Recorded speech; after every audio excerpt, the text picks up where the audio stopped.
With Lucky Land Slots, you can get lucky just about anywhere. Dearly beloved, we are gathered here today to... Has anyone seen the bride and groom? Sorry, we're here. We were getting lucky in the limo and we lost track of time. No, Lucky Land Casino, with cash prizes that add up quicker than a guest registry. In that case, I pronounce you lucky. Play for free at LuckyLandSlots.com. Daily bonuses are waiting. No purchase necessary. Void where prohibited by law. 18+. Terms and conditions apply. See website for details. Judy was boring. Hello. Then Judy discovered ChumbaCasino.com. It's my little escape. Now Judy's the life of the party. Oh, baby, mama's bringing home the bacon. Whoa, take it easy, Judy. The Chumba life is for everybody. So go to ChumbaCasino.com and play over 100 casino-style games. Join today and play for free for your chance to redeem some serious prizes. ChumbaCasino.com. No purchase necessary. Void where prohibited by law. 18+. Terms and conditions apply. See website for details.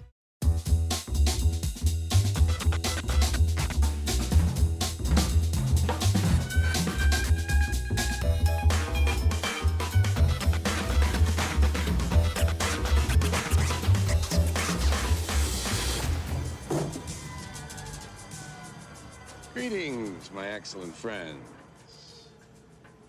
Do you know when the Mongols ruled China? Wow. Perhaps we could ask them.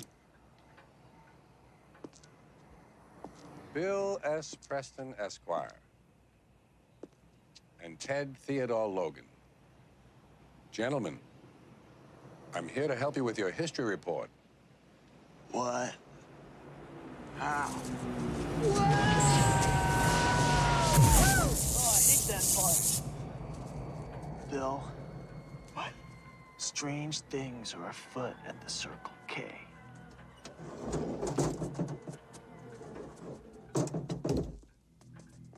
Dudes, you guys are gonna go back in time. Yeah! You are going to have the most excellent adventure through history. Welcome to Back to the Frame Rate, part of the Weston Media Podcast Network, a weekly podcast discussing movie news, reviews, and recommendations. On our show this week, we'll be reviewing the latest in the DCU. On the show this week, we'll be reviewing the latest in the DCU, The Flash. We'll also be catching up with our weekly watching, followed by that feature review, and finally, our recommendation shelf segment, where we'll be recommending some more films that feature time traveling. I am Nathan Shore, and with me are Eli Escobar, Sam Cole, and back for some more punishment is returning champion Mark Krawczyk. Hello. I love how I just blew our whole opening of the show, but that's okay. It was good. It added character. Yeah. That adds character. It's raw. Yes, it does. This is raw right here, folks. This is our cold open this week was a clip from Bill and Ted's Excellent Adventure. We don't hear it when we're recording this, but clearly a film that has the laws of time travel right, wouldn't you say? No paradoxes or illogical contradictions in that film. Sure. Time travel is I mean, Doctor Who put it best, it's timey-wimey, wibbly-wobbly. It's like that with most films. Very few actually nail it and get it right. I think Bill and Ted's, the reason it works in Bill and Ted's because they keep it simple. They don't get into too much of the mechanics at all. You just accept that the future, they allow time travel, and they're able to go back.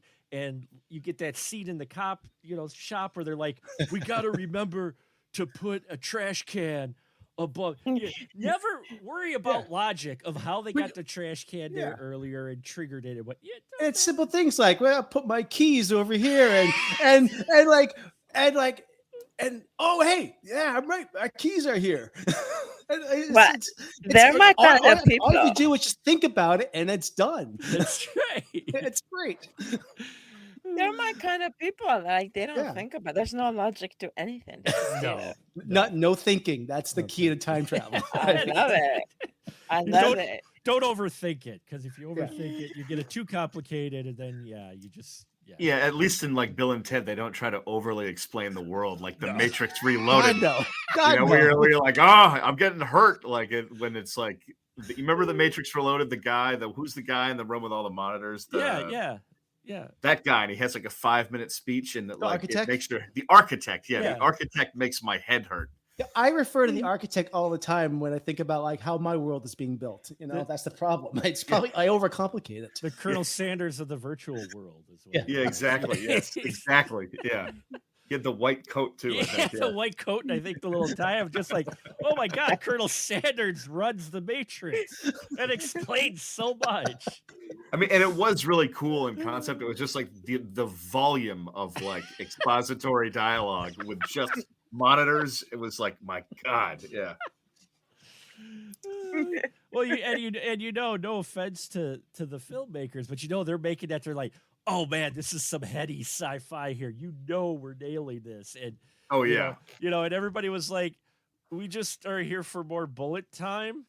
Can we go back to bullet time and Keanu running up walls and stuff? I you know, Well, and then I by think, the you know, and then by less- that third one, you know, less architect, more Rufus is the key There to you go. life. Yep.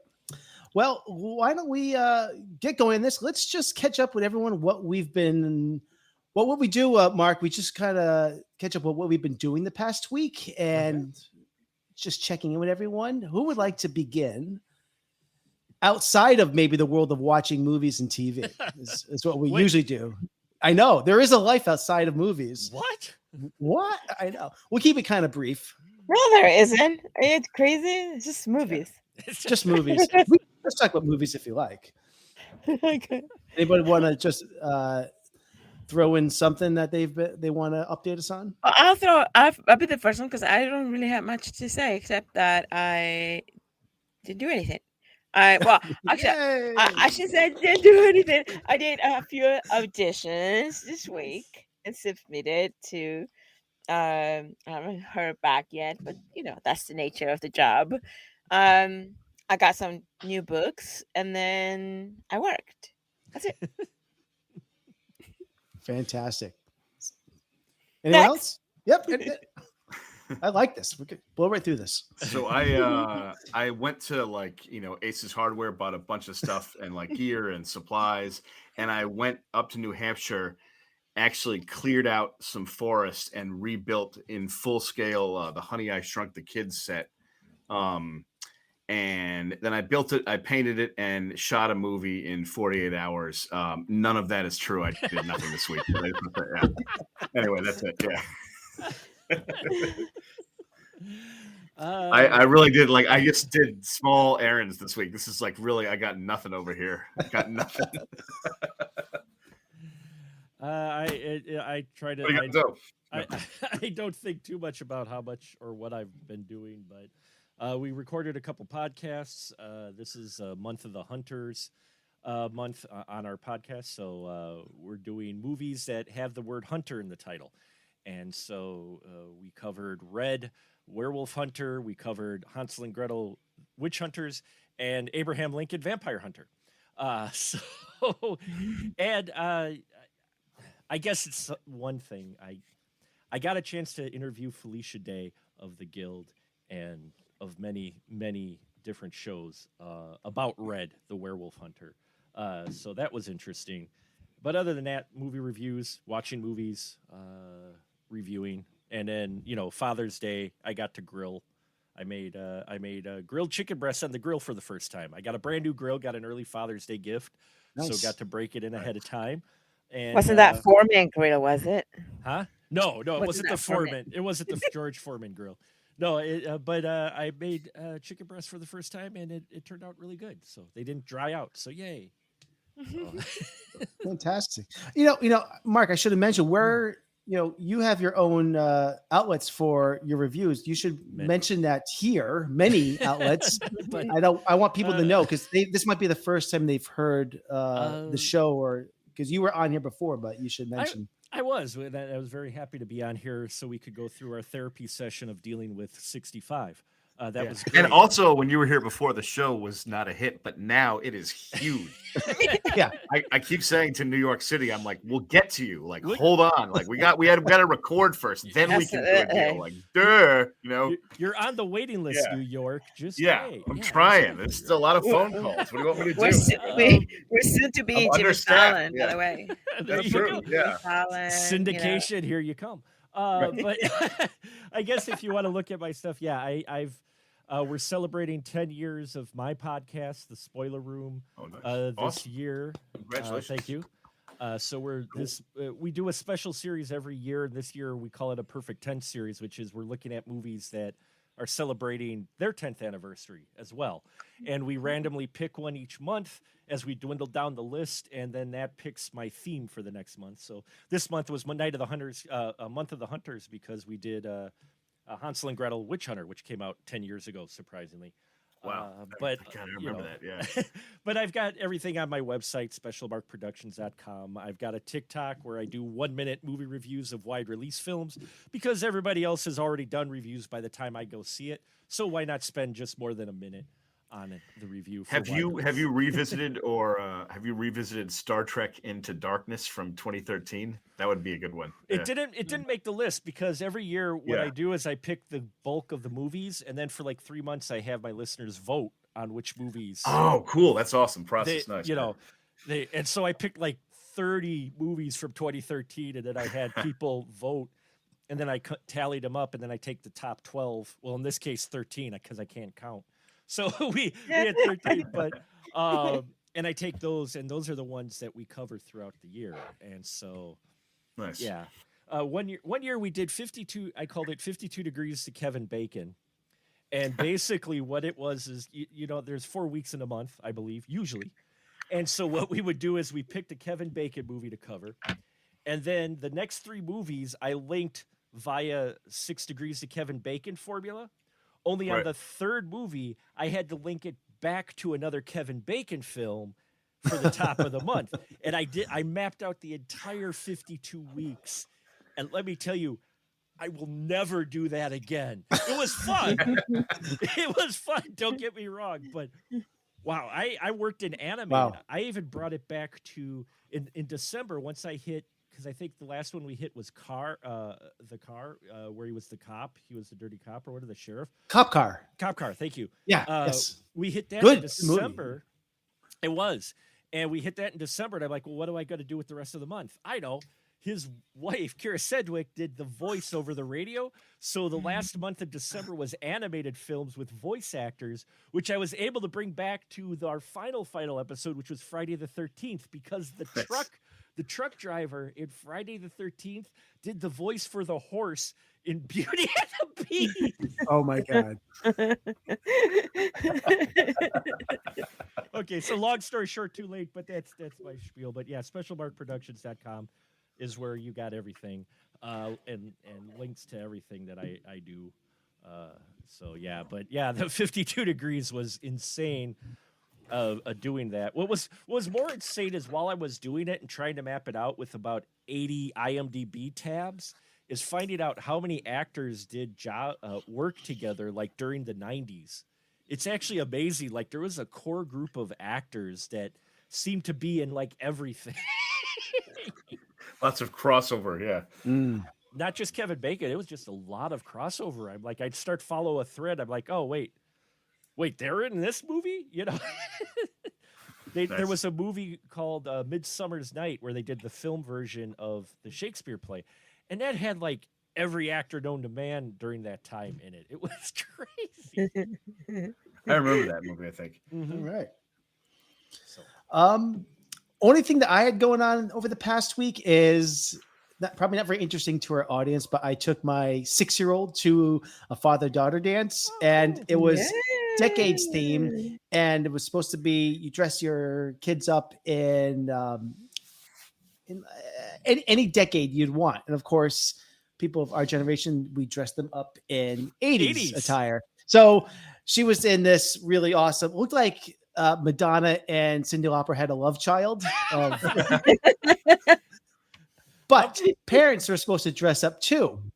At least that's what my wife said. You have to get dressed up as well. I'm like, do I really have to? So I did, and I couldn't think of anything. Did you learn how to re-roll your pants? Well, what I did was I have a lot of like Hawaiian shirts. Oh, there you go. And I actually also have almost every single team baseball cap.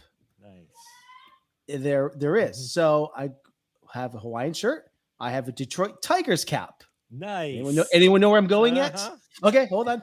So then, I don't know. Okay, you don't know yet. So then, like, all right. So I run out to Party City. I get this big, thick mustache. Yes.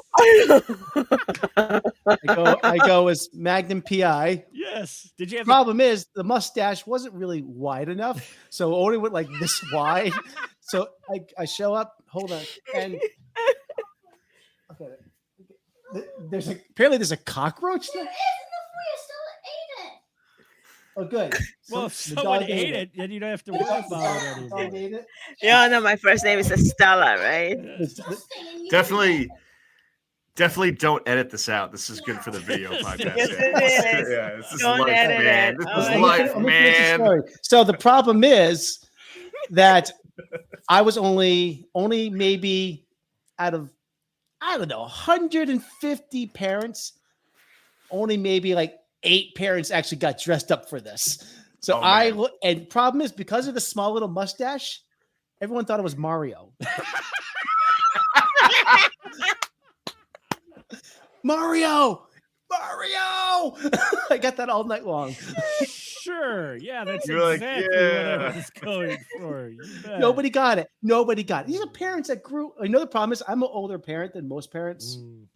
So, and Mario just came out. So it was sad. Yeah. I didn't even bother correcting anybody. Yep. Mario. I don't know where they got that from. Yep. Mario. That's funny. All right. By the way, because of your misunderstood, everyone thought you were Mario, but you were Magnum PI, right? Yes. Because if in the spirit of police like stories, I do have the entire series of TJ Hooker. Oh wow! Very excited. Yeah. Very excited to enjoy this at some point. Oh my Yeah. god! It's like 80s greatness, cheesiness. I love it. Nice. That's William Shatner going, I can do something other than Kirk. And, He's like, then that was the captain of this McCall. I thought that you were gonna say that you were Ernie from Ernie's. Oh. Yeah, for some reason when you started describing it in a mustache, all I can think it was Ernie. You know who Ernie is, right? Like the guy that's dead. Am I saying it right? Ernest? He's like Ernest. Ernest. No. The guy that's I think Bert and Ernie. We need to review Ernest Goes to Camp. You just said Ernest. No, That movie's awesome. No, Ernest Goes to Jail is good too. He saves Christmas. There's so many more. There's one where he like finds a jewel. It's amazing. Sorry to hijack it, but Ernest is awesome. Anyway, continue. It's the guy that's dead, and they go to a party, and they like. Oh, Bernie. Oh, Weekend at Bernie. Oh, yeah. Bernie. Yes. Yeah. When you said Ernie, I thought you meant Bert and Ernie from Sesame Street. And I was like, I get it, but I didn't get the connection. Now I get it. Yeah. With the first film starring Catherine Mary Stewart. So yeah. I will see if I can put a picture in the show description, the show notes. You have to know of my outfit. It would have worked better if it was a full mustache, and I almost had short, yeah. Anyways, whatever. That was my week. But see, if you would have drove up in a Trans Am, they would have known. Oh, I needed a Ferrari. The Ferrari, the red Ferrari. That's what it was. It would be funny if they mistaked you for like Daniel. Was it a Ferrari? Yeah. It was. I kept telling people like Higgins parking in the shade, and nobody was getting it. Like nobody. I'm in another generation. I don't know.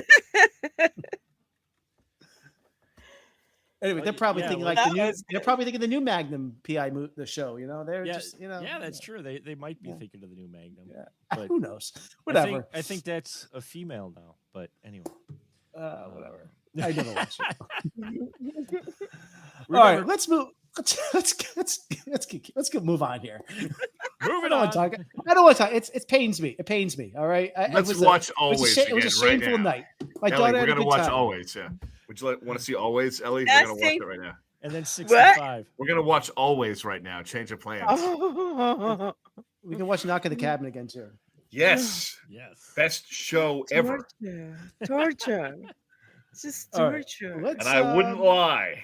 Let's quickly get to our weekly watches, where each of us will talk briefly on what we've been watching the past week. Mark, you are our guest, so we'll throw you into the fire first. And you have a couple titles here that look interesting. Why don't you tell us what you've been watching? Well, I've been trying to keep up and catch up on all these screeners and such that I asked to review. And so I got to see a couple from a release company called Unearthed Films, which dig up really obscure but extreme horror. So it's for select tastes. It's not for everyone. And so there is a sequel to a film called latst, I believe it was called. It was from the early aughts or whatnot. Basically kind of a Hostel type of film. Only this case, it's a club, and they get clients, and then they film. It's basically snuff movies and that, and fetish films. Well, they made a sequel called latst 2, so I watched that. My review for that will drop this coming week. It's interesting. They took a completely different approach to it. And I didn't even think they'd make a sequel to it. Nothing really called for a sequel to the original, but hey. And then Sound of Summer is I believe it's from Japan. It's basically about a woman who, during a warm summer, cicadas hatched, which is a huge problem. They're like a pest there, but they're making noises constantly, which kind of drives her insane, and she starts hallucinating and thinking she sees a cicada man, and that really gets bizarre. And then I saw a Cocaine Shark, because since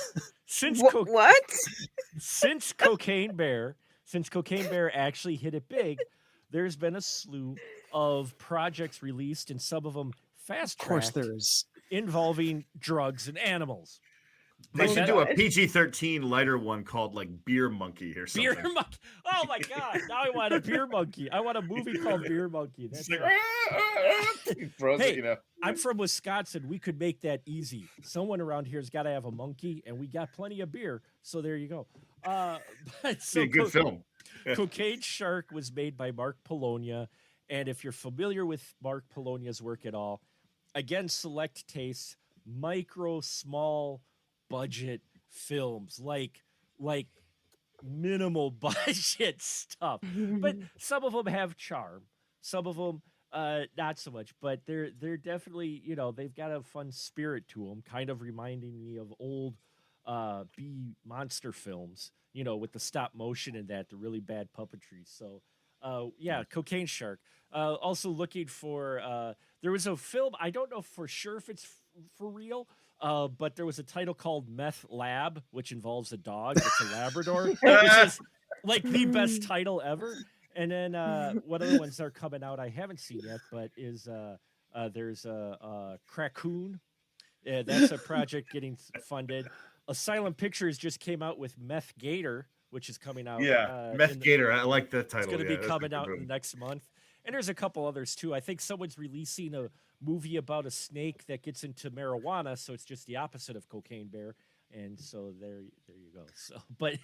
So keeping up on that and doing some screeners is what I've been watching. So. You're doing God's work there, Mark. A young Burt Reynolds would be good to star in Meth Gator. If he fought Meth Gator, that'd be an awesome movie right there. And it had a real Southern charm. He was like that Meth Gator. God damn it. I feel so bad for these animals. Poor things. It's terrible. Meth spider. I feel like there'll be an organization. It's a matter of time before an organization comes out and gets set up just to fight back for all these cruelty against these animals, thinking that these are real movies. Real crimes against these animals. It's a matter of time. It's gonna happen, it. All right. Thank you, Mark. You're welcome. keeping us abreast That's of what's pretty happening. cool. And I never heard of a cocaine shark. With Lucky Land Slots, you can get lucky just about anywhere. Dearly beloved, we are gathered here today to... Has anyone seen the bride and groom? Sorry, we're here. We were getting lucky in the limo and we lost track of time. No, Lucky Land Casino, with cash prizes that add up quicker than a guest registry. In that case, I pronounce you lucky. Play for free at LuckyLandSlots.com. Daily bonuses are waiting. No purchase necessary. Void where prohibited by law. 18+. Terms and conditions apply. See website for details. Judy was boring. Hello. Then Judy discovered ChumbaCasino.com. It's my little escape. Now Judy's the life of the party. Oh, baby, mama's bringing home the bacon. Whoa, take it easy, Judy. The Chumba life is for everybody. So go to ChumbaCasino.com and play over 100 casino-style games. Join today and play for free for your chance to redeem some serious prizes. ChumbaCasino.com.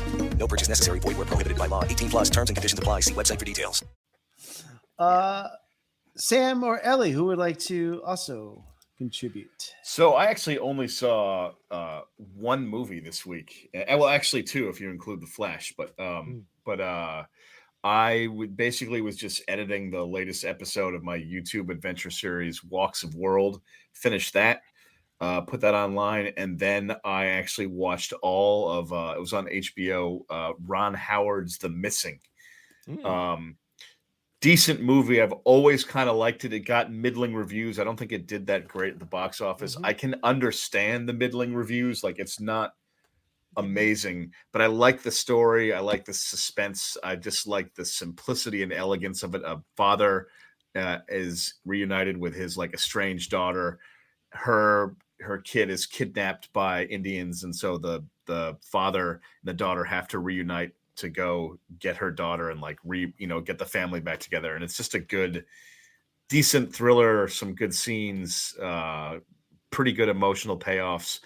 Not amazing. There's some middling scenes and a lot of sort of unfocused scenes at times, but I enjoyed the movie a lot. So that's what I saw this week. Honestly, not a very cinematic week for me. Just one film, but saw The Flash, and that is honestly about it. All right. Good. All right. Ellie.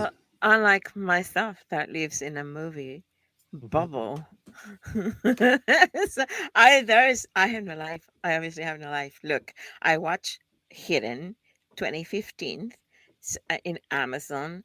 I watched No Limits. That's a French movie. It's a kind of based on a true story from she's not Olympics, but she is a young woman who does free diving, which I find absolutely incredible that these people do this, and basically just go like 180. I'm not good with math. I want to say meters down the ocean in the darkness with just basically holding their breath.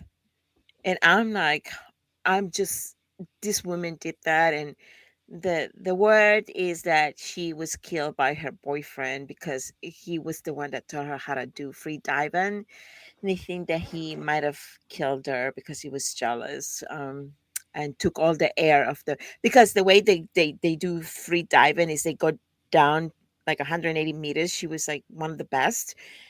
And the way they come back up is they have this tank that has air, like a balloon, and she opens it up and the balloon air makes her go all the way up, right? Back up to the surface. Well, her balloon didn't open this time around, and they think it was someone tampered with that and killed her. But I really enjoyed it. There were some really great cinematography shots in this film. It's on Netflix, actually. So it's a 2022 film. Then I saw The Curious Case of Natalia Grace. Do you guys know about that?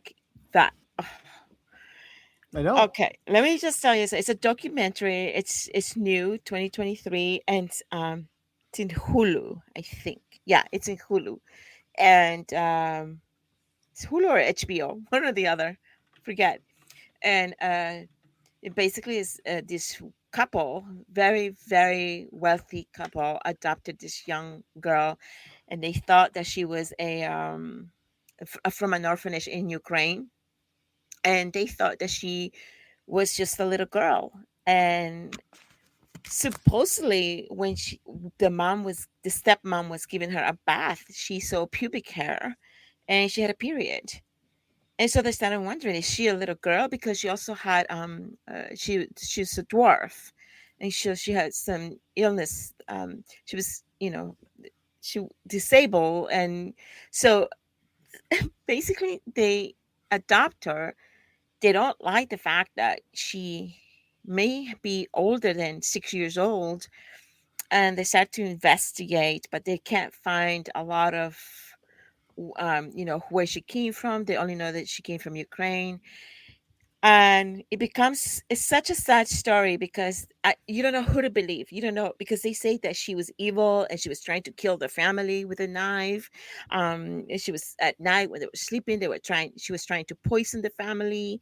But eventually they request for her to change her age from being like a young girl to being 22 years old. Or Oh, wow. yeah, and the judge agrees to it, and they basically rent an apartment for her, and they drop her into that apartment, and they leave her alone. Later, it is believed that she actually was 16 years old when they left her alone in that apartment. Yeah, and so another couple found out about it, and they took her under the wing, and they brought this wealthy couple to court for abuse and neglect. And they went free. At the end of the documentary, the couples go free. Nothing happens to them. Wow. So the documentary left me with, I don't think the little girl was out to kill them. I think they lied. I think they didn't know what to do with her afterwards, and they didn't want to deal with it. So she just created this story that she was 22 years old, Then I watched To Leslie. I did. I for so long I did not want to watch the film, and then I watched the film. I loved it. Didn't we review that? That was our first review. Yeah. No, and was it? No. Yeah. But I couldn't. Yes. I don't think I could contribute because I didn't watch To Leslie. Yeah, remember? because we'll get into this offline. Yeah. But there was a big miscommunication. Like, I remember that. I remember now. Like, yeah. Who's Leslie? Yeah, I remember. That was funny.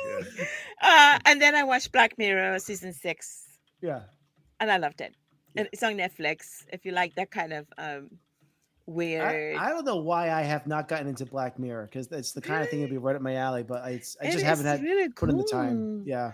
I didn't like it as much as season 1, but it was entertaining. So yeah, I was entertained this whole week. Good. I'll get into a few things I've seen. I was very excited that one of my favorite sketch comedy shows returned recently. It's called I Think You Should Leave. This is season 3. It's a Netflix original. This is a show from actor, comedian, writer Tim Robinson. And if you don't know who he is, he's a very funny man. He's worked on SNL as a writer and performer, and he has lended his voice talents to many very funny shows like Human Resources, Teenage Euthanasia, Our Cartoon President. This guy keeps popping up everywhere. Anyways, I Think You Should Leave falls under the category of cringe comedy. The sketches are completely absurd, and often what you think is the point of the sketch at the beginning has nothing to do with where it's going to end up. That's what I love about the show. It really subverts what sketch comedy can be. It goes off on tangents. It's crude, offensive, and bizarre. Picture SNL sketches if absolutely insane people were in charge of the network. Plus, each episode is a perfect length. It's about 15 minutes long each episode, and the season is only 6 episodes. So you can watch this whole thing in less time it takes to watch 65, I guess, the whole season. So that's I Think You Should Leave season 3, and it's streaming on Netflix. But watch all 3 seasons. It's really worth it. It's a lot of fun. I also been doing some last minute homework, anticipating watching The Flash this weekend, which I didn't get to do, but that's why Mark is here. But so I rewatched the 1989 Tim Burton classic Batman, starring Michael Keaton, Jack Nicholson, and Kim Basinger. I totally forgot when I started watching this that Jack Nicholson gets top billing in this film. Mm-hmm. I think that's he's the first name in the opening credits. That was interesting. It's fascinating watching this film and understanding the technical achievement. It must have been pulling this off. It's movies just are not made like this anymore. If this was made today, it would just be a CGI fest, which that's how it would be. That's all they are now. I watched this on my big family room TV with full immersive sound one night, a few nights ago. And man, I just felt all the feels like I was 14 again watching this. It was just wonderful. I love the practical sets, the costuming, and that Danny Elfman score is so wonderful. It's nothing. It is incredible, Sam. It is. I think the performances are just so wonderfully unhinged in this, and it's just a perfect movie. It really is. Tim Burton gets Batman, and what a shame that the template that he set forth in this film wasn't really translatable to his predecessor. We won't name names, but then again, he's Tim Burton. He's one of a kind. But Batman is streaming on Max right now, and it's also available on VOD. So I had a great time rewatching this. I probably haven't seen it in like 14 or 15 years, but I loved seeing it again.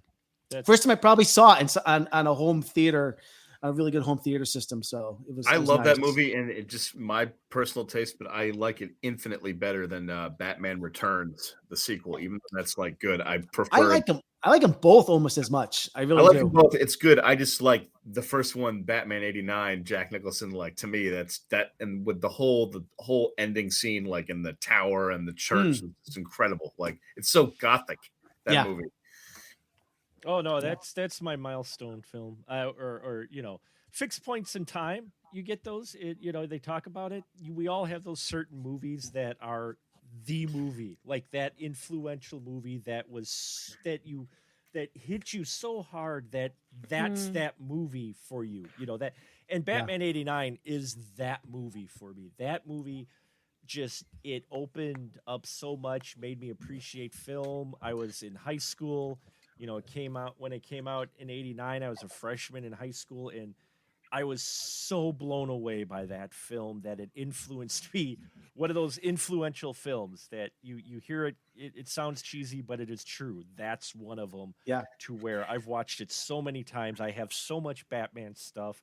I've got a Batman '89 teaser poster my buddy got for me. It's beautiful. And yeah, I love that movie is fantastic. With Lucky Land Slots, you can get lucky just about anywhere. Dearly beloved, we are gathered here today to... Has anyone seen the bride and groom? Sorry, we're here. We were getting lucky in the limo and we lost track of time. No, Lucky Land Casino, with cash prizes that add up quicker than a guest registry. In that case, I pronounce you lucky. Play for free at LuckyLandSlots.com. Daily bonuses are waiting. No purchase necessary. Void where prohibited by law. 18+. Terms and conditions apply. See website for details. This is where projects come to life. Our showrooms are designed to inspire with the latest products from top brands, curated in an inviting, hands-on environment, and a team of industry experts to support your project.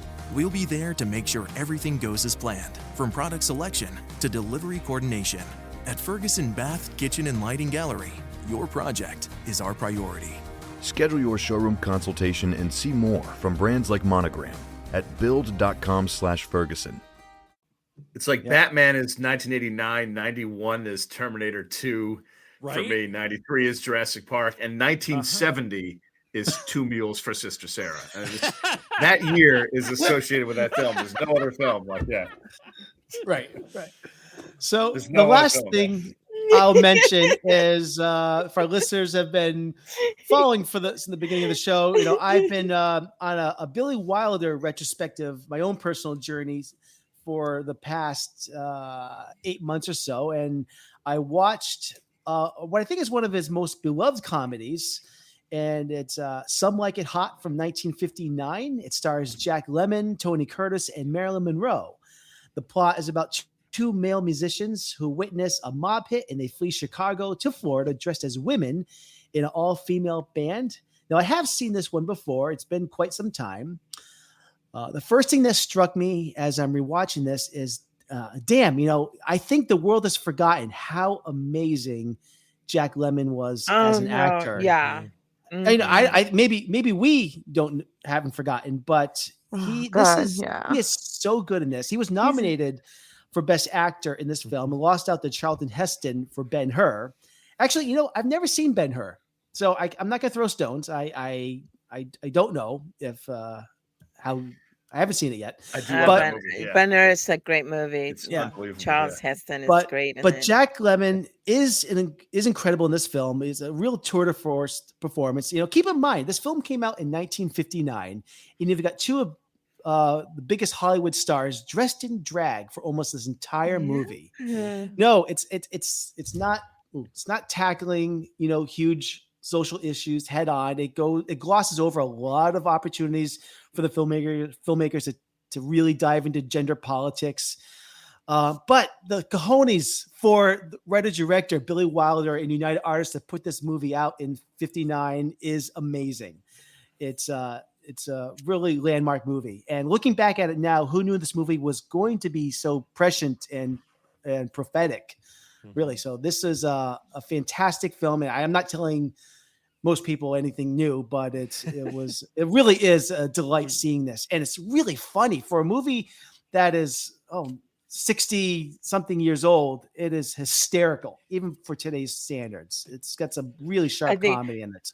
Anything Jack Lemmon does is hysterical. I love everything. I think I watched a lot of his films and I just love him. I need to see more of his films because I think he is I think he's kind of forgotten in a lot of ways. I don't think he's thought about much. I don't know. That's just my opinion. He's from Newton, Mass originally, right? Is he? I didn't know that. I forgot that. Yeah, I'm pretty sure he's from Newton. I think they get away with Some Like It Hot. I think they get away with the comedy and having your two main characters in drag so much is because they got Marilyn Monroe in there as well. So the producers are like, you are talking 59 or whatever.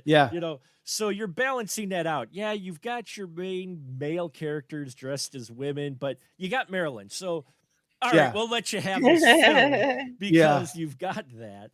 And, I think people forget. I mean, look at Jack Benny's whole thing. People talk about it now. I mean, it's in such conversation, Bugs Bunny dressed in drag or whatnot. I'm like, well, that's because he was based off of Jack Benny who would dress in drag. I mean, it's still problematic with the humor of maybe what the intent was always, but at the same time, you still had the act of that happening. And that was something, and especially for Some Like It Hot. It's we covered that on our podcast a while ago, and I was impressed by how that still holds up today quite a bit. Yeah. So that is what we have been watching. It is time to get to our main review, The Flash. Tell me something. You can go anywhere. Another timeline. Another universe. So why do you want to stay and fight to save this one? Because this is the world where my mom lives. I'm not going to lose her again.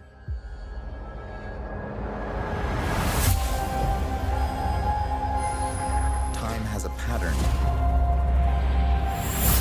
that it can't help reliving. Different people, different worlds, drawn to each other like magnets.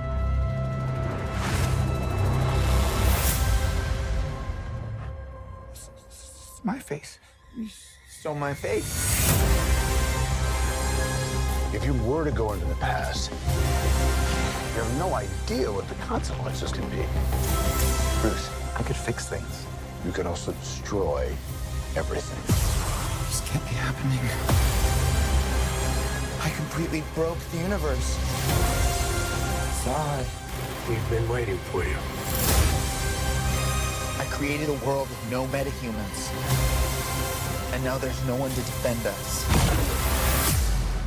Want some help? We just heard a clip from the trailer of The Flash. And full transparency, everyone, I did not watch The Flash this past I knew you were going to say weekend. something else.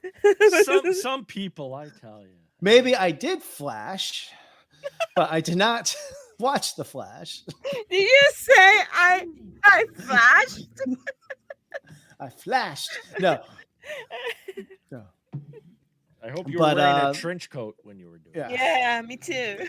No, but yeah, it was not in the cards for me this weekend. But this is why we have some extra help this weekend to be a part of the review for this show. So thank you, Mark, for joining us. And why don't we get into it? I will just kind of sit back and let you guys do your thing as I will just go along for the ride and let myself be spoiled. But I will maybe there's a chance I'll get to it before the show gets edited. We'll see. You never know. You never know. So who would like to begin with their initial non-spoiler thoughts on The Flash? I loved it. You go. I loved it. I loved it. I loved it. I loved it. I loved it. I loved everything about this film so much that I'm gonna go back and watch again with my little nephew. He's 14, and we're gonna go back next week or maybe this week, and we're gonna rewatch the Flash. Yeah, I loved it. I loved everything about it, and that's all I'm gonna say. Because then, if I do go into it, I'm gonna spoil it, and I know me, I will spoil it. So I'll wait for spoilers. Sam, I'll I shake you for it. No, just kidding. Wait, you go first, Mark. What do you think? I'm curious what your thoughts are. Well, I've got kind of a nickname of the DC shill among some of my critic friends. I do like the DC films more than a lot of my friends, especially those folks that I do know who are critics. But for me, I went in cautious because, and I was very impressed with it. I loved it. I mean, it's got some warts. It does still have some problems. I think a lot of people are having problems separating reality, the events of the real world from the film. But taking the film by itself, I think it does what it needs to do. I was very surprised by it. There were a few times where I actually was just leaning forward in my seat smiling. I'm not spoiling it yet, but I'm just going to tell you, if you gathered what I mentioned earlier in the podcast, why I was smiling, oh yeah, there were parts where I was a kid again. I was that 13-year-old kid. Let me tell you, I was just ear to ear. But it was far better than I thought it was. It was enjoyable. The CGI, is the only thing that was rough, though they said that was an artistic choice. And I think, that was a misstep, not for me personally, but for your general audience who are on the fence about DC. But overall, it's entertaining, especially, I will say, not giving spoilers, but I think I'm glad they had the supporting characters around the title character, because if it was just the title character, this film probably would have been a lot more problems. But the way they wrote it in that, you could tell they did this with a concept in mind that, I'm not going to say it felt like a Marvel film, but I will say that it felt like a fun comic book film, and it hit a lot more wonderful nostalgic notes more than I thought they were going to. I thought it was just going to be a gimmick, the nostalgia part, and it wasn't, and I was happy for that. So yeah, I liked it. Like, I solidly enjoyed it. I was not blown away. Like, I didn't think it was amazing, but I kind of went in with like no expectations.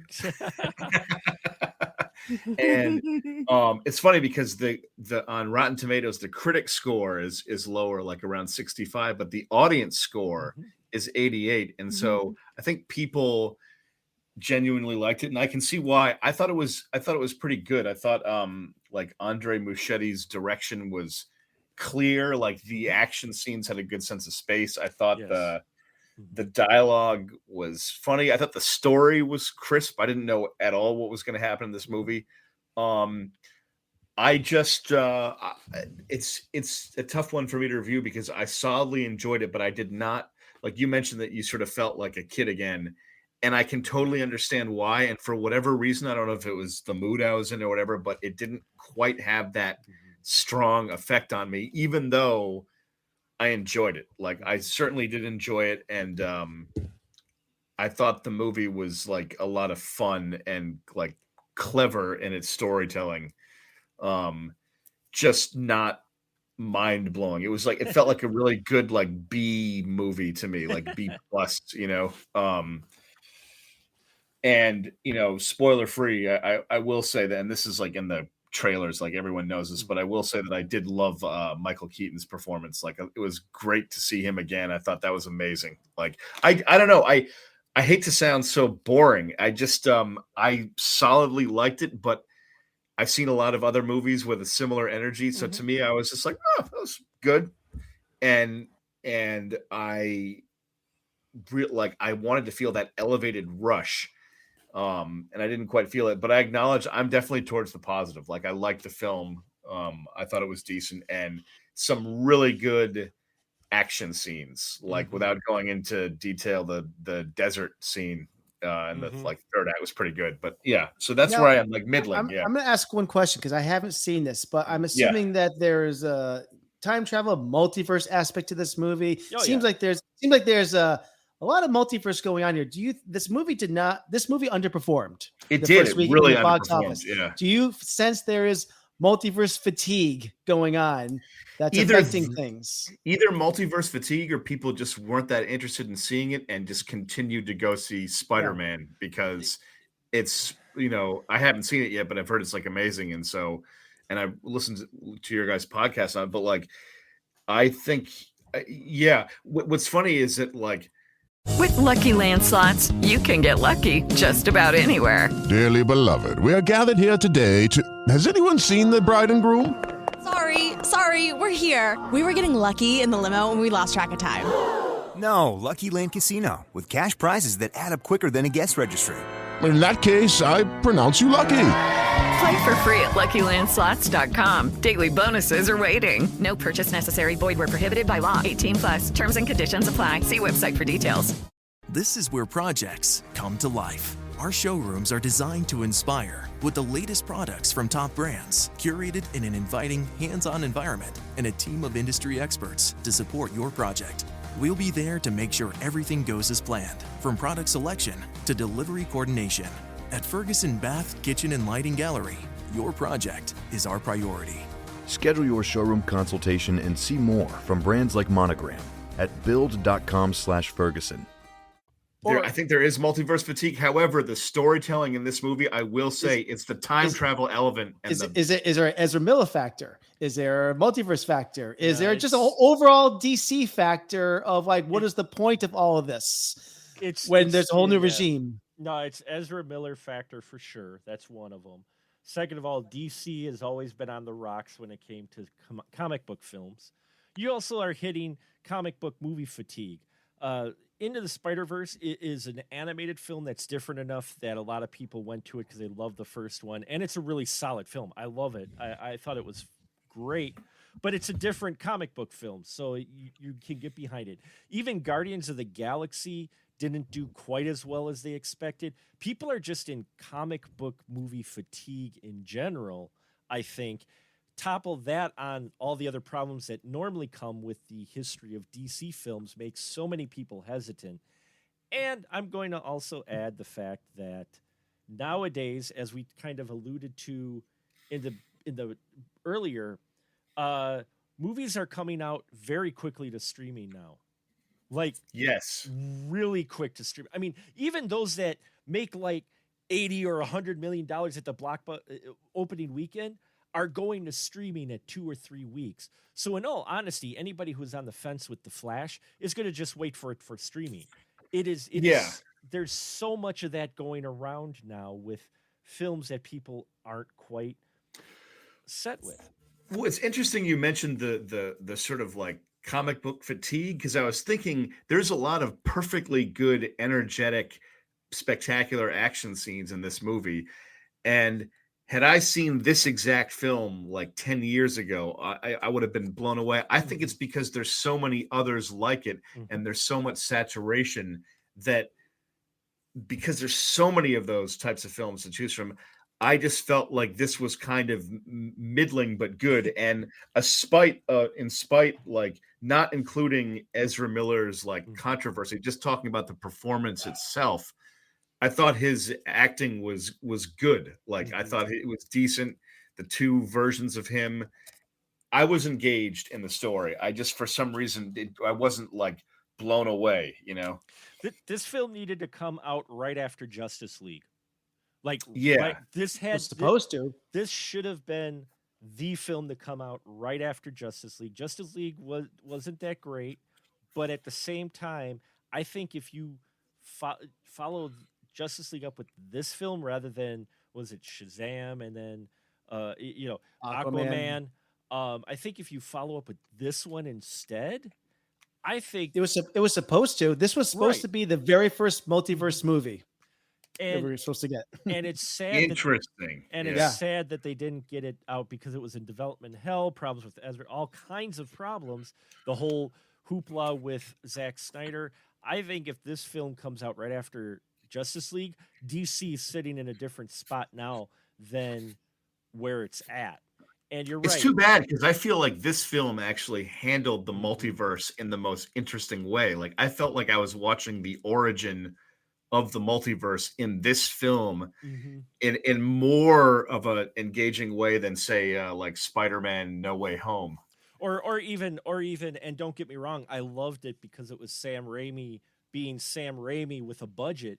But even Multiverse of Madness, this film really, outside of the Spider-Verse, this film handles, I think for the live action films, handles the multiverse explanation the best, especially that representation at the end, which I'm sure we'll get to with the spoilers. But overall, I think it handles it really well.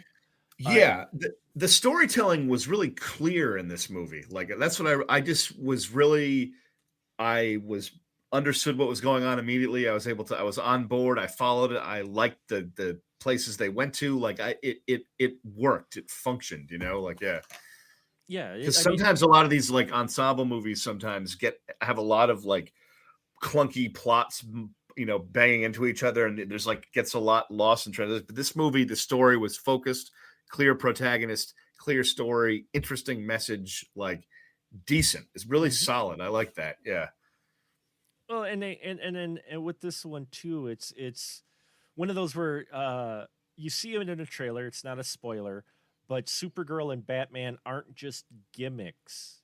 They right, exactly. They don't just show up and boom, you go. We get a story with them, though Supergirl gets the least amount of time, but she made the biggest impression, and you have the entire internet going, we need a Supergirl movie with her now, please, because she made every scene she was in. She made the most of it. She was excellent. Callie, Sasha Callie's Supergirl. I'm there. Give me that movie with her in it.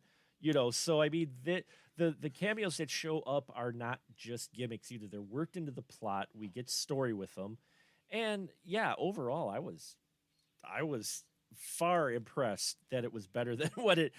The only person that I didn't quite care for was the title character, and until like 2/3 of the way into the movie, and then I kind of warmed up to his version. But I've never enjoyed Ezra's version of Barry Allen. He's never quite clicked with me. Nothing against him or anything. It's just either the way it's written or whatnot. I think he's almost a little too quirky.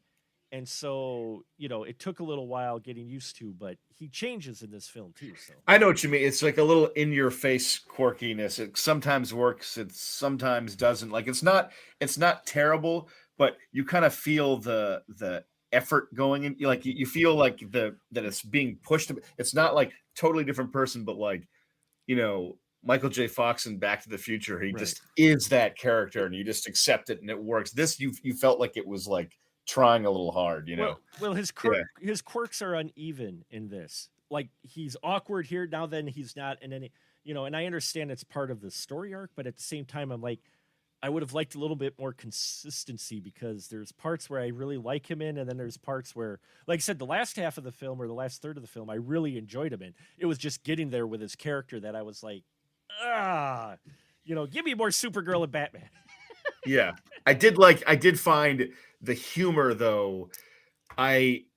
This is not a spoiler. I'll just like talk about it. But when the younger version of himself has the power and runs out into the street and like makes the car flip around and all the like band equipment falls out, and he basically just creates a disaster by accident. I was like laughing. Like there was some humor in this movie that I found really funny, and I have to give credit to Ezra Miller playing his younger self. That character was hilarious. Yeah. Like for me, I was just like, this guy, because he was so like uncontrollable teenager, then like older mature him was like, damn it, focus, It's but yeah, I hear that. Do you guys want to move on to spoilers? You kind of just gave away a spoiler, Sam. It was sort of a spoiler. Yeah, let's go spoilers. It was in the trailers. It's in the trailers. No, Okay. I haven't heard anything that I didn't already know. So, but I think it's time to move on to spoilers if it works for everyone. Yeah. All right. So let's move on to spoilers now.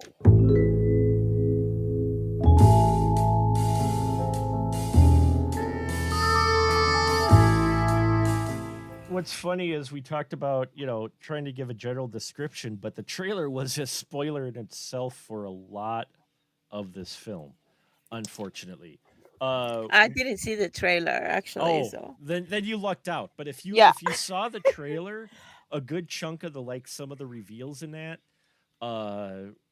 were like your main points, except for the very end. It's the stuff that's spoilery isn't really story-wise as it is cameos and things that they did. I thought I hear that. I thought the visual effects that I did like was when he would run really fast and he realized that he could go back in time, and he just sort of sees his past as he's they're like almost in like an arena around him. But then like, I love that you find out that demonic creature that he sees running around in the multiverse is actually the other version of him who gets stuck in a time loop and never ever gives up on trying to fix things which can't be fixed, which like Michael Keaton's Batman like warned us about. So I thought that was cool. Like I thought the script was pretty, like there was planting and paying off of things that was good. That's what I meant where my review is positive. Just not glowing, because I thought it was good and I've seen other movies like it. It didn't reach that like next level of the mountain for me, but the one scene that I thought could have been better, I thought the like CGI battle with it's General Zod, that's his name, right? Yeah. He was in Superman, and like when Zod comes and like attacks the desert battle with him in the third act, I thought there were some parts of the CGI where I was like, this could be a little bit better. Or I thought the scene could have been a little bit more dynamic. Like I'm really into action and set pieces and how they're done. I thought that was a pretty good scene, but not amazing. See, I love how you guys describe the film, because you describe it from a different point of view than I would describe it, because you guys go into the technical part and the CGI and all that stuff, and I'm like, whatever. I just kind of want to go watch a film and love it and entertain me. And so I wasn't paying attention to the little CGI details, because first of all, it's like, but what did get to me is the story. And that's what I connected with. If I can see a superhero movie that I can connect, because to me, superheroes are like, like whatever, another superhero movie, right? But and I love Marvel and I love Captain America and I in DC world, but my guy is not Batman, is Superman. And to me, seeing the Superman that I grew up with that passed away that was amazing. Very touching to me, like I was like teary eye, like, oh my God, there he is, that was my Superman of my era.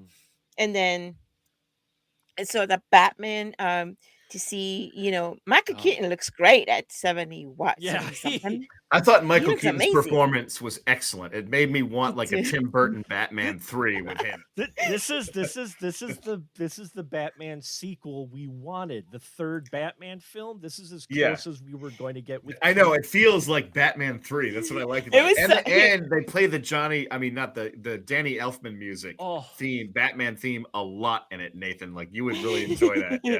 It's well done too. Yeah. He was so cool. Like Michael Keaton was just so cool.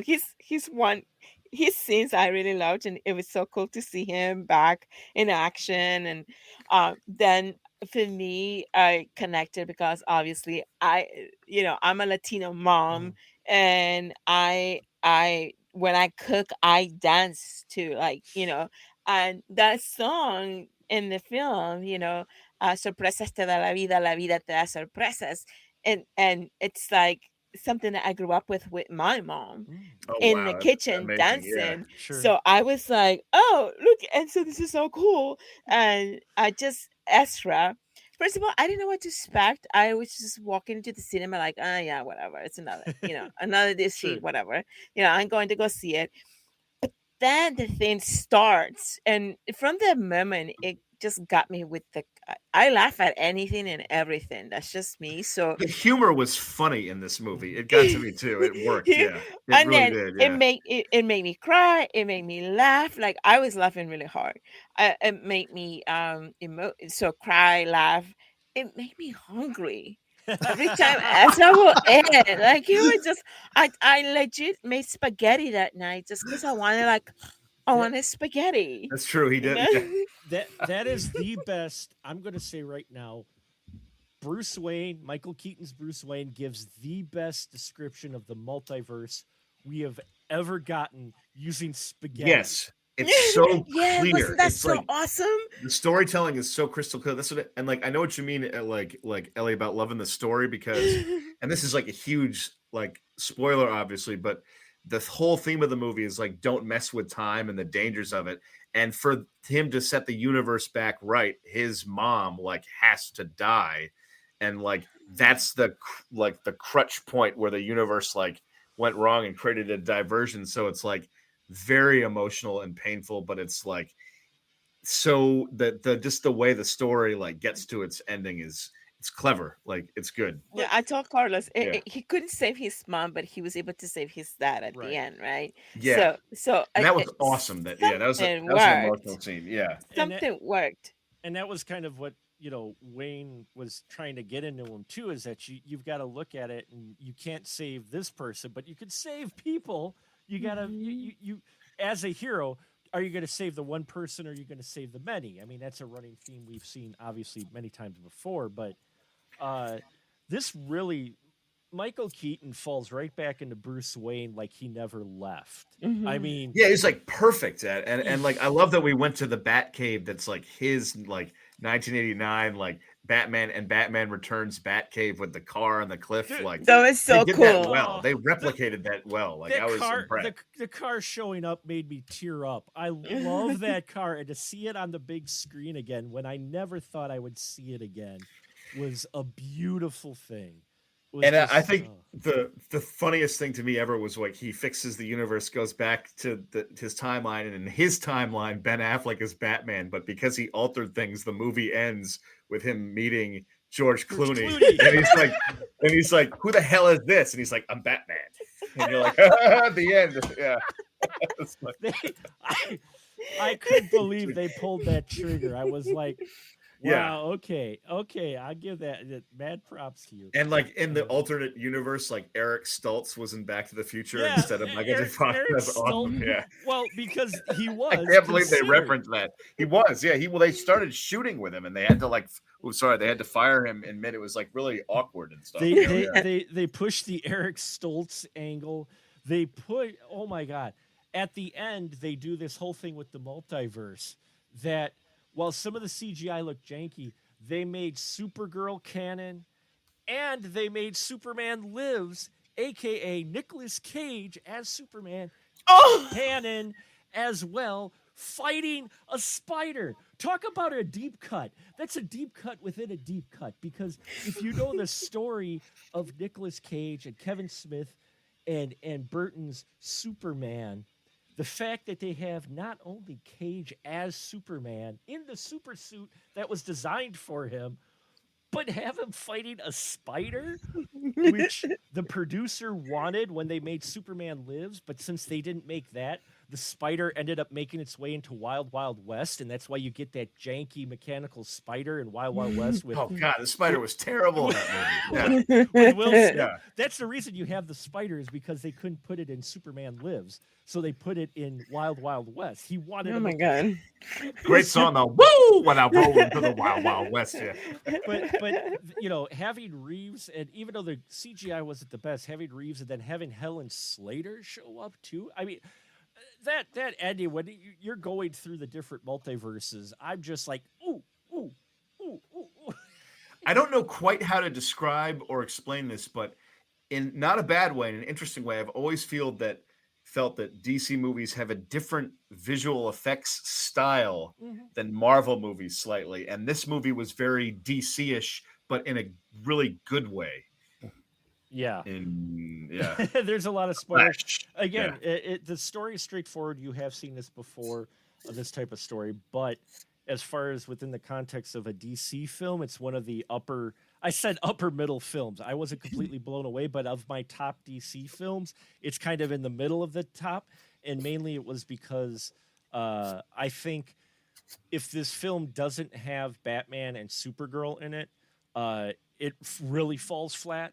But Batman and Supergirl worked into the story helps really support what they give you with the Flash. Yeah, and they worked into the story really organically too. That's what was so like you were saying. They just the characters weren't just thrown in a blender. Like I mean, and you know, they established Bruce Wayne early when they go to Wayne Manor, and they almost replicate the armor room from 89 Batman perfectly, except it had windows and the one in 89 did not have windows. But other than that, when they get to the kitchen and there's the same tile and counter that was in the regular 89 Batman, I was like, oh my God. And then we see Keaton, but he's older Keaton, and we come to find out Gotham is actually safe, which is something we've never seen in any comic, in any movie. Yeah.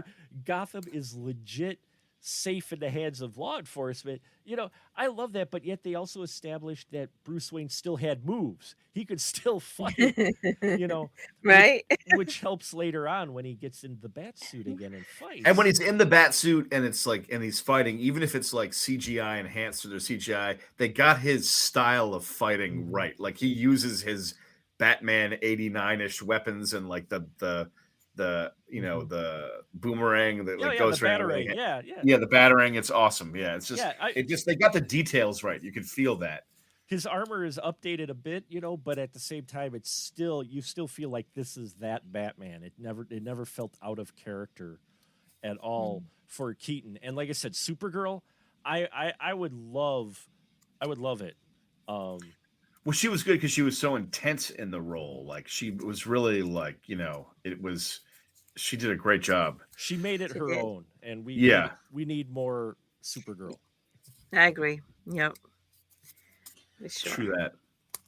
All right. I think that's good for our discussion of The Flash. Sir, What? are either one of these any good? I don't watch movies. Well, have you heard anything about either one of them? I find it's best to stay out of other people's affairs.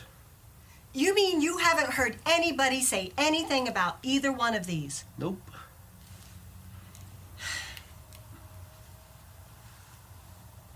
Well, what about these two?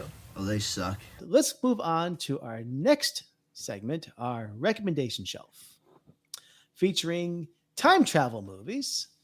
And who would like to go first? Wow. Fine, I'll go first. Okay. You go first. We can only pick one. We can only pick one, right? I always forget. It's one. It's one movie. Gotcha. You go, Alex. Sam, we've been doing this for 20 episodes since the very end of January. It's been one movie. Quick question. Right. Can you only pick one? Sorry, just kidding. So I picked Primer. Good choice. Good choice. Yeah. It's a great film. Yes. It is a great film. I considered this. I was talking to Mark before we started. I just didn't want to have to talk about it because it breaks my brain. Well, yeah, I'm not going to get into too much of the details because it is one of those films where it's kind of confusing. Yeah, just a little. Because like what's going on, and I was like, okay, how do they get to this point, and what are they doing here? And basically, they built this machine, and it helps them to time travel. And throughout the movie, they at one point this is basically a movie. Would I offend anybody if I said for very, very intelligent people with glasses on? AKA nerds. It's heady sci-fi. It is definitely heady sci-fi. Okay. And I'm just like, so I love anything movie regarding time traveling. That is my love for the movies. I can watch any movie about time traveling and I'm there and I love it. And so because I truly believe that there's another person like me somewhere in this universe. And so, and I do believe in multiverses. So, yes. So this movie kind of took me to a place where, the idea of seeing myself in kind of pass me by and at a distance. And there's a part in this movie that happens. And these four guys, or mostly two guys who are like engineers, and they can build things and they understand mathematics and they know how to build stuff. They built this machine out of really wacky stuff, actually wacky material and very inexpensive. And they build this machine and then they go time traveling. And I think, in my opinion, what they want, like, why would anybody want to time travel? Well, because maybe they're not happy with their life here in their present time, and they maybe want more. They want, maybe in this life you're like, not rich. So I'm going to time travel so I can go to another universe and be rich. And so you time travel and now you're rich. You have a mansion. You are an actor, a famous actor. You're president of a country. So I feel like for me, this movie left me with this sort of, they start as friends and they start to like build this thing and they keep going back and forth to the. This is where projects come to life. Our showrooms are designed to inspire with the latest products from top brands, curated in an inviting, hands-on environment, and a team of industry experts to support your project. We'll be there to make sure everything goes as planned, from product selection to delivery coordination. At Ferguson Bath, Kitchen, and Lighting Gallery, your project is our priority. Schedule your showroom consultation and see more from brands like Monogram at build.com/Ferguson. This is where projects come to life. Our showrooms are designed to inspire with the latest products from top brands, curated in an inviting, hands-on environment, and a team of industry experts to support your project. We'll be there to make sure everything goes as planned, from product selection to delivery coordination.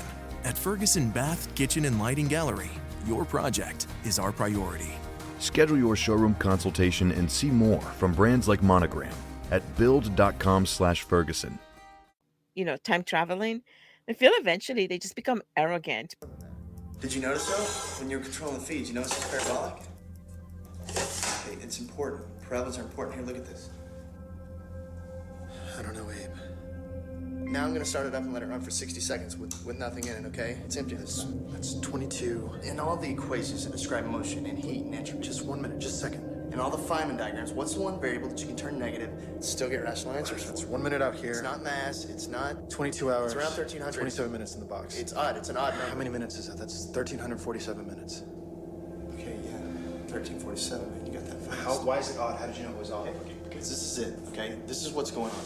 There's an AN and there's a BN. Okay, let's say the AN is 12 o'clock, the BN is 12:01. But I really love the film. It's weird, it's confusing. And Caruth, is that how you say his name? He basically he wrote, directed, and edited the movie. Yeah. Caruth. Yeah. He wrote it, he directed it, he edited it, which I kind of know what that feels like because I just recently did a short film myself.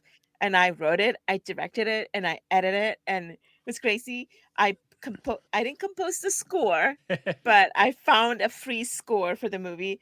I started in it, so he does too. And from what I learned is that the budget was about $7,000. Yeah, it was a very low budget. But it was very low budget, but it was really well done. Yeah. Like for a low budget film, it's an independent film, right? So, and I learned that it won the award for best drama at Sundance in 2004. Yeah. So I've got to see that film because I've only seen the beginning, and like the streaming service that I watched it on, the audio started to not line up with the video, and like I've heard only great things about that movie. No, I started to watch it, and there was a problem, so I got to find it somewhere. And watch it. And shout out to Shane Carruth's second film, which I really like, Upstream Color, which came out I think in 2013. I really like as well. I hope he does more movies. I think he's only done those 2 films. He's really only done those 2 feature films.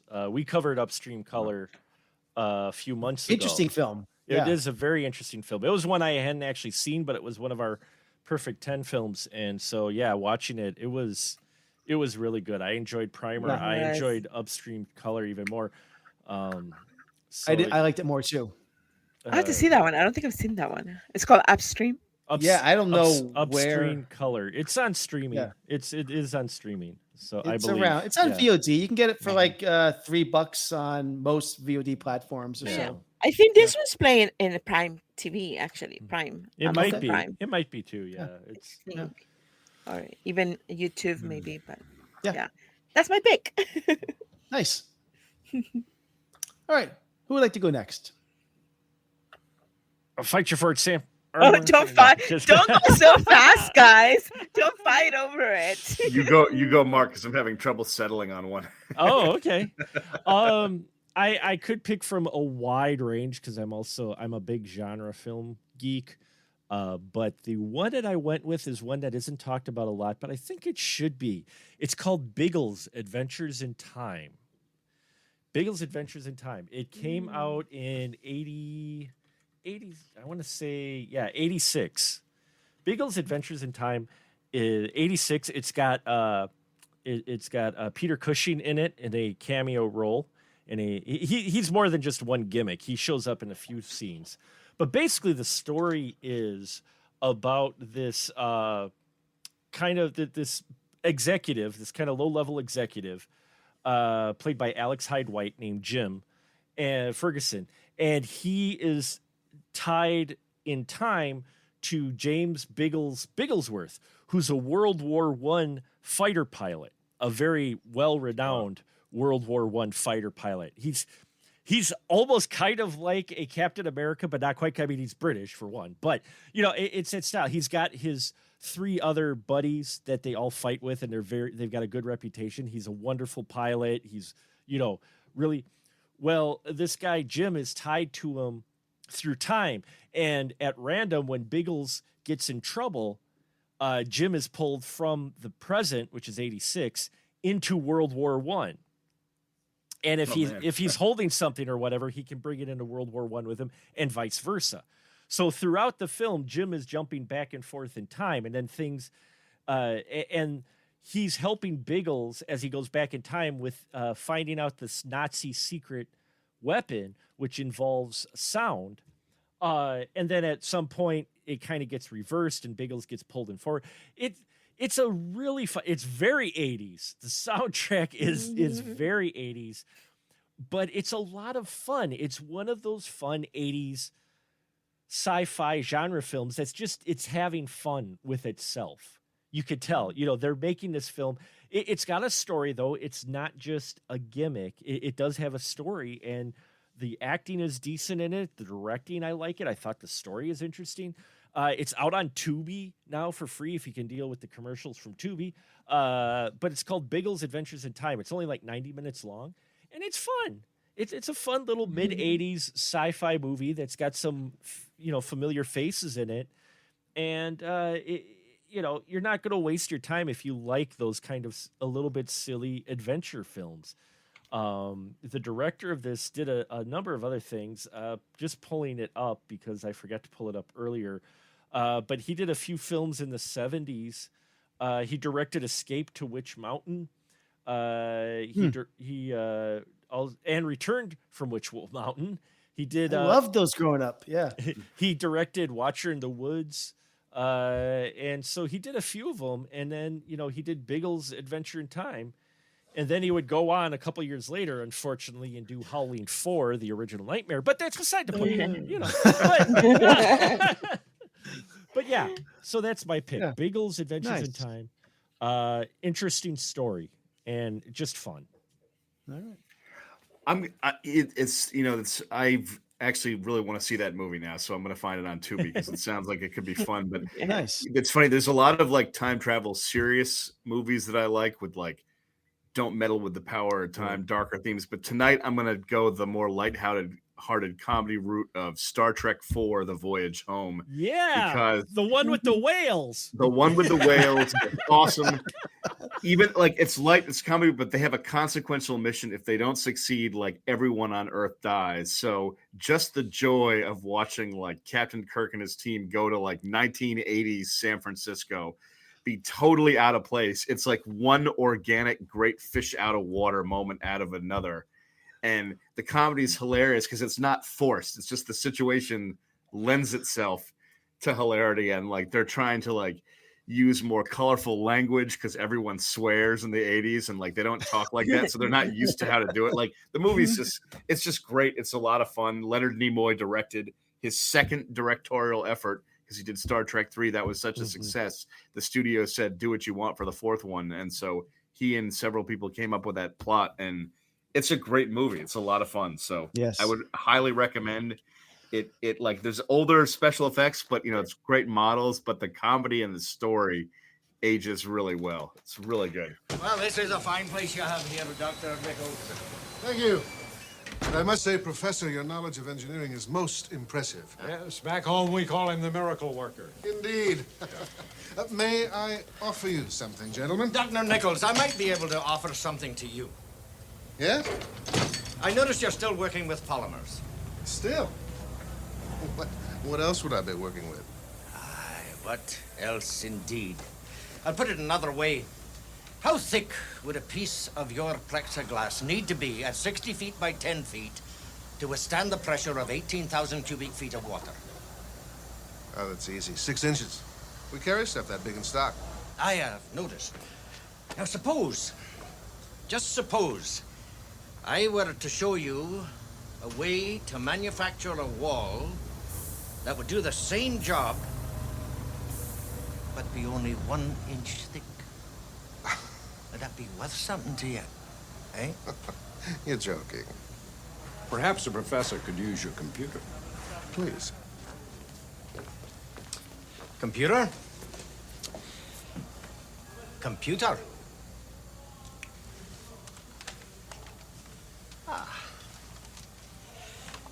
Hello, computer. I love how y'all jump with the Star Trek thing, and just don't kill me. But I never watched one Star Trek episode. Nothing wrong with that. Okay. I grew up with both. I was Star Wars and Star Trek. Yes, folks, you can love both.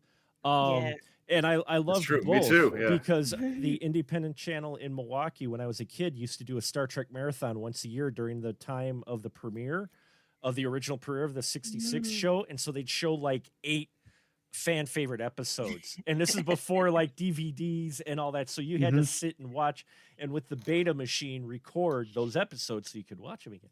But you're right. Star Trek 4 is a great choice because that is also the Star Trek gateway film, as I like to call it. Yeah. It was the one that people who knew nothing about Trek enjoyed as much as people who enjoyed Trek. Yep. I had to watch that episode or find it somehow. If you watch the movie Star Trek 4, that's your opening, and then it's going to make you want to watch the previous films, and then if you enjoy those, get into the shows.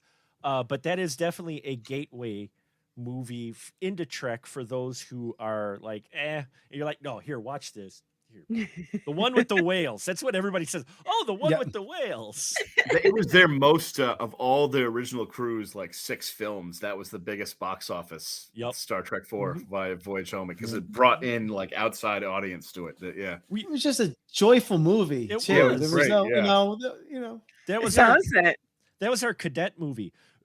Every year for the cadets, they would take you to a movie in elementary school, and I was a crossing guard cadet. And so Star Trek 4 was the movie that they took us all to go see that. And I was like, yeah. Oh, that's awesome. That's Everybody so cool. else, everybody else was like, huh? And I'm like, yeah. All right. Well, my recommendation shelf pick for this week, I wouldn't say is a traditional time travel film. However, it does follow some of the rules of great time travel films. I'm speaking of one of the, I think, the best and most underrated adult comedy in recent years, Palm Springs. Oh, wow. This is from the Lonely Island comedy trio, which consists of Andy Samberg, Akiva Schaffer, and Jorma Taccone. They put out some very hysterical films out in recent years. Many know them from their SNL years. Like I'm thinking of what. Actually, there's another SNL tie-in this week, because early this episode, I mentioned I Think You Should Leave, which Anyways, so everyone remembers Dick in a Box, right? That's it. That was these guys. Yeah. So that's their sense of humor. Yeah. And they're also behind films like Hot Rod, MacGruber, Pop Star, Never Stop, Never Stopping. But back to Palm Springs. Andy Samberg is stuck in a time loop a la Groundhog Day in Palm Springs, California, and every day is a guest at a wedding that he and his girlfriend are attending. But during this time loop, there's this budding romance between him and the maid of honor.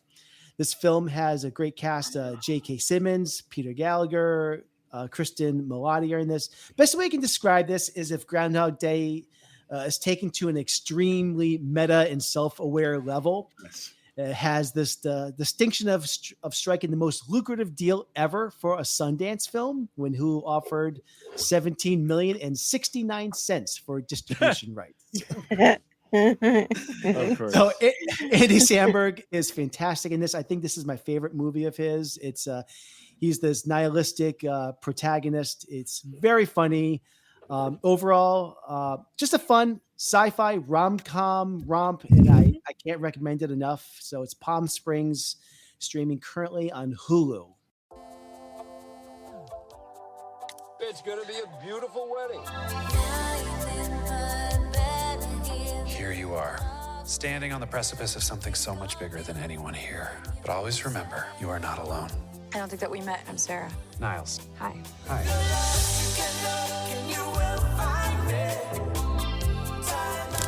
Nice.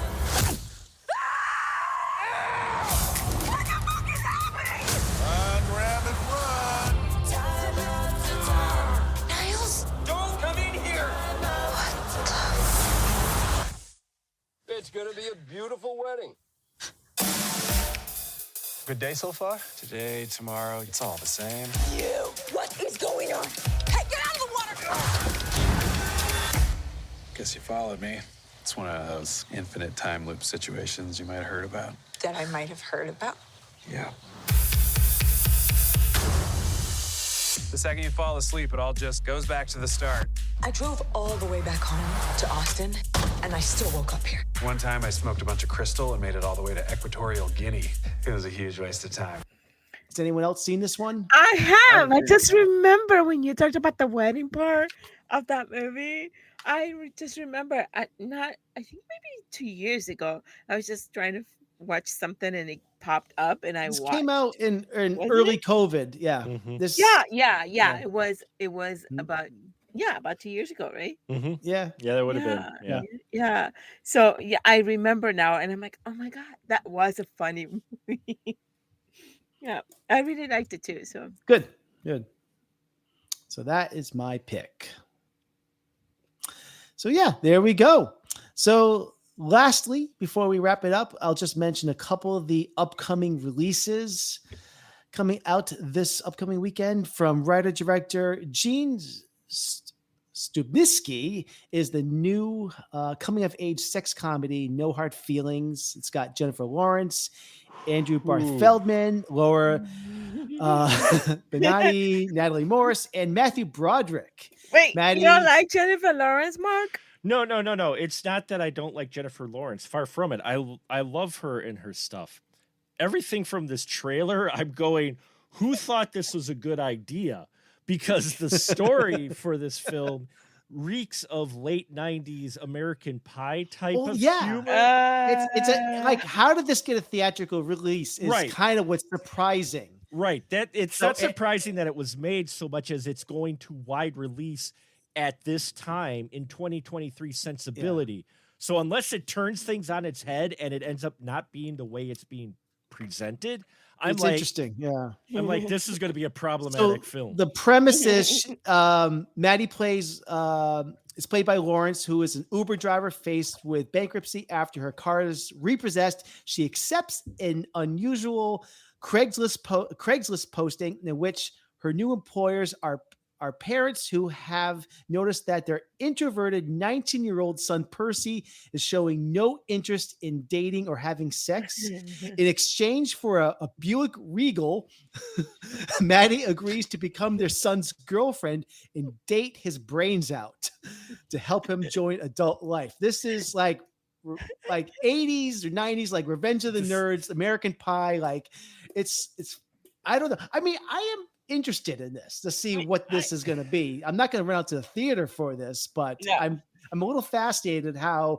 and why this is getting made. And I do think Jennifer Lawrence can be a very good comedic actress. She is. So Yeah. No, so Jennifer Lawrence is really good. I mean, in almost any, I like her in almost everything she's done. I always liked her as an actress. It's just the story of this film and the concept makes me wonder who sacrificed what to get this onto the big screen and wide release. Adult rated R comedies these are going straight to streaming now. These are not getting, so they're taking a gamble on this. But we'll see what happens, Well, and especially since it's going up against the other movie, not to spoil what you're going to say. Yeah. Not just going against that, but another comedy, but the other clout of films that will still be in the theater at the time. Yeah. To work this in there is surprising that it didn't go right to streaming. I'm really surprised. There's a lot in the theater right now. Well, there's another comedy that's also coming out in wide release. That's the 11th feature film and the latest from Wes Anderson, Asteroid City. It's a sci-fi comedy romantic drama, I guess. Features all of Hollywood. Yeah, it does. Jason Schwartzman, Scarlett Johansson, Tom Hanks, Tilda Swinton, Bryan Cranston, Edward Norton. I don't know. Adrian Brody, Jeff Goldblum. Margot I can Robbie, list a dozen names. It's there's somebody who put it like a jambalaya soup or something. Yeah, like there's every name you can think of is in this movie. I'm guessing they're not all going to get the same service. No, I mean, I don't know how they could do it. Anyways, but Wes Anderson, he gets like big actors in his movies, but this is a lot of names in this one. I could go on and on. It's stacked, but basically world-changing events spectacularly disrupt the itinerary of a junior stargazing space cadet convention in an American desert town circa 1955. I don't know much more about it. I'm always kind of mixed on Wes Anderson movies. Some of them I really like. Some of them I'm kind of like on. I think he's a little more style over substance sometimes. I do like some of his more earlier movies like Royal Tenenbaums, Rushmore. I do like Moonrise Kingdom a lot, but I can go. I don't know. What do you guys think about this one? I'm not. I'll wait for reviews on it, and I feel the same about him. I really did love Royal Tenenbaums. I was a PA on Moonrise Kingdom. Oh, nice. For a little bit. Yeah, that was fun. Yeah. I like that one a lot. That was good. Yeah. But I'm intrigued, but the one that really didn't sound good was the one that just came out this past fall. What was it, like the French not Well, that connection. was a French Dispatch. The French Dispatch. Yeah, that sounded like kind of a. I don't know. Well, it was very I haven't beloved, seen it, so, but yeah. I didn't connect with it as Yeah, much me as neither. a lot of people liked it. I had a hard time connecting with it. I think I've seen it yet. I No. like I really enjoy quirky movies, so you would think that I would just be over the moon with Wes Anderson. Unfortunately for me as well, his movies are hit and miss. Some of them I really enjoy. Some of them come off as a bit too, lack of a better term, pretentious. A little bit like he thinks he's being maybe more quirky or whatnot than he really is. Just I did like the hotel one, Budapest Hotel Budapest. Yeah. Budapest was I like that awesome. one a lot. Yeah. Yeah, very good. Budapest is really good. Upper echelon for sure. Yeah, he gets talent. Don't get me wrong, and people flock to his movies, big name stars, because they get to play roles they don't normally play. Yeah, it's just that sometimes the story doesn't quite hook me, like the aquatic life of Steve Zissou. Yeah. That one's okay. It's quirky in that, but it was still one of those to where the story was a little bit tough for me to connect to. This one, I'd be interested in just for the names in it, because I want to see all these people on the screen at the same time. Yeah. And what gets me is I'm a big visual guy, and somehow he's managed with every frame in the trailer to make it look like a 50s postcard. I don't know how they did it, but the color correction and the design and everything looks like it would be right out of the 50s as a postcard. And I don't know how he did it. And that's why I want to see it, because I'm like, if you keep that visual aesthetic throughout, I'm like, yeah, I'm there. That is interesting. But he's been playing in that sandbox his whole career pretty much, but this one especially. Yeah. It really does. I agree. So that is the show, everyone. Thank you, Mark. You're welcome for joining us this week. It's been a pleasure having you with us. Always a pleasure to be on the show. Thank you very much for having me back. So thank you. Nice to meet you, Mark. Nice to meet you, Ellie. Yeah. And Sam, always a pleasure. Don't want to forget Sam. It's a pleasure. Yeah. Sam, nobody cares. No, I'm just kidding. Well, True. Back to the Frame Rate is part of the Weston Media Podcast Network. You can email us directly at backtotheframerate@gmail.com. Hit us up on Facebook and Instagram at Back to the Frame Rate, and on Twitter at Back Frame Rate. If you'd like to help us out, a great way is to just simply share our episodes. Spread the word. That would be huge. You can find past episodes of our show and other podcasts from the Weston Media Podcast Network on our website, and I'll drop the link in the show notes. So that's it. The show is over. Woo! Goodbye.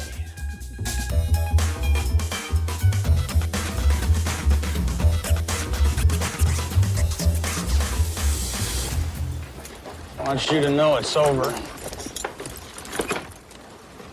Well, bye. This is where projects come to life. Our showrooms are designed to inspire with the latest products from top brands, curated in an inviting, hands-on environment, and a team of industry experts to support your project. We'll be there to make sure everything goes as planned, from product selection to delivery coordination. At Ferguson Bath, Kitchen, and Lighting Gallery, your project is our priority. Schedule your showroom consultation and see more from brands like Monogram at build.com/Ferguson. This is where projects come to life. Our showrooms are designed to inspire with the latest products from top brands, curated in an inviting, hands-on environment, and a team of industry experts to support your project. We'll be there to make sure everything goes as planned, from product selection to delivery coordination. At Ferguson Bath, Kitchen, and Lighting Gallery, your project is our priority. Schedule your showroom consultation and see more from brands like Monogram at build.com/Ferguson.